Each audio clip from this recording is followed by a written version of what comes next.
Yun nga ano lang yung thoughts nyo after this first loss. Ito na yung mga lessons na makikita nyo na dadali nyo sa next game. Uh, I, I think yung game ngayon napaka ibang-iba sa next game namin between Thailand and Jordan. So kasi yung talaga yung Kazakhs talaga sobrang tangkad nila. I think yung game ngayon lesson sa amin kung anong team yung makakalaban namin, kung matangkad ba siya, mabilis or what. So dapat yung adjustment medyo mabilis. So focus kami kung makuha namin yung slot sa quarterfinals about Thailand and Jordan. I hope makakuha namin yung slots.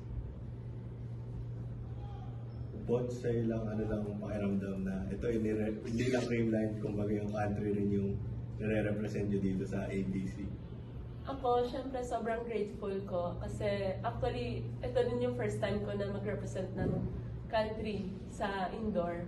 And syempre kasama ko pa yung Creamline team. So sobrang in-enjoy ko lang talaga yung opportunity, yung moment na maglaro ngayon. And yun.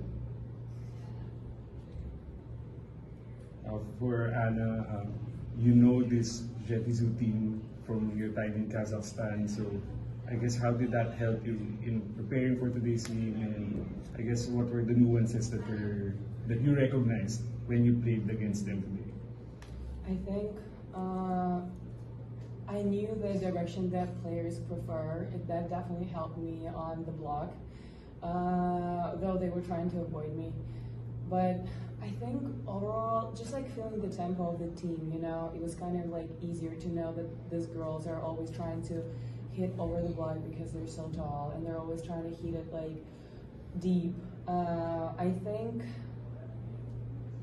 I was mentally prepared to like play with them. It's just really hard to play because they honestly they work like a clock. They train really hard, very talented, very tall people. That's really hard to play with, honestly, because they are really good. But overall, like it wasn't a surprise for me that they played that good today and scored. But I think we showed a really good game. And for Pons, parang ito muna huling indoor stint na playing for the country before another national team stint naman sa beach. So siguro ano yung biggest takeaways mo so far in your time with Creamline na dadalhin mo rin pagbalik mo sa beach? Siguro yung, kasi syempre international din yung mga kalaban. Siguro kahit sino talaga yung kaharap mo, malaki man sila, maliit man sila, same lang din naman kami ng game, volleyball. So pares-pares kami nag-training. So dapat, ano lang din talaga, tapang lang palagi, kahit sino yung kaharap. And coach, yun ako medyo, from yung talo sa finals and yung itong talo ngayon, paano nyo yung ina-encourage pa yung team or and paano nyo ina-approach yung team pagdating sa mga ganitong klaseng talo para kumbaga yung moral mataas pa rin, hindi ma-discourage entering yung mga susunod na game? Actually, nasa players naman yan kung marunong tumanggap ng pagkatalo kasi hindi naman mga bata, so dapat move on lang palagi. Sa trabaho naman, ganyan naman talaga. So alam na ng mga players yun kung malulungkot ka ba o sasaya ka sa pagkatalo, pero dapat ang pinaka-importante is makamove on ka and makabawi ka sa mga games. And yung PBL tapos na yun medyo matagal na yun. So nakalimutan na yun ng mga tao. Nakalimutan rin namin. So ngayon yung nakapokus kami sa ABC. So yun yung kung saan man makarating yung team, so bibigay lang namin yung 100% namin.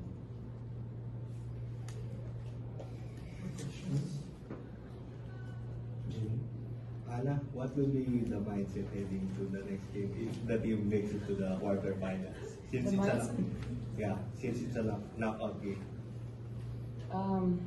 The mindset. I think just keep up the mindset that we have for this game, even though we lost. But throughout the game, we wouldn't give up, even though it was hard to keep going. I think we're just gonna play the same game. We're gonna be trying to be better at every aspect and trying to keep up the game aspect of the game better. Since like me and Nastya, we came to the team kind of late, so I think every game is getting better and better. So I think for the rest of the games, we're gonna come stronger and just like supporting and loving each other. That's the mentality, I think. Coach, ano na maging immediate areas of concern ng team like heading to that quarterfinal match kung sakali lang makapasok kayo? First, kung sino yung kalaban. Second, yung mabilis na adjustment about this game and the next game. Kasi magkaiba talaga yung mga teams. So, yun yung pinaka namin. Tututukan ko sino.